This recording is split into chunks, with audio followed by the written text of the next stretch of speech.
Other news tonight, the search is continuing for two men suspected of breaking into a home on Congress Avenue. Two RIT students were home at the time, but they were able to scare off the intruders with a semi-automatic rifle. 13 Wham's Evan White live at the Rochester Public Safety Building now with this story. Evan? Don, the reality of all this is still settling in for these young men. They're glad to be alive, but don't think that would have been the case without the gun.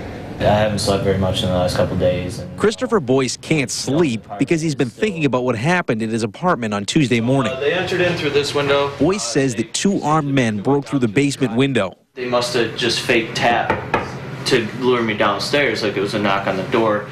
He came downstairs and saw a gun trained on him. For me to come down the stairs. Just seeing two people unannounced in my house, that was the shock factor.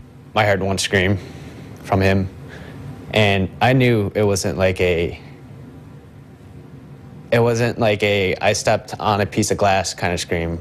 It was like something primal, I guess. His roommate, Raymond, who asked us to omit his last name, began unlocking his rifle. You know, being a good gun owner, everything was locked. He had little time as one of the armed men approached his door. By the time I had it out and ready, one of the men came at my door, slowly opened it, saw that there was a barrel on the other side, and from there, backed out. At that point, the gun was unloaded. No shots were fired, and the intruders left. It was just afterwards where it just all hit me, and it's like, you know, I could have died, I could have killed somebody. It's like it all set in. His legally owned rifle is an AR-15, used for sport. That was until Tuesday when it was needed for more. Without that gun that day, things could have went differently. I'm happy you saved my life.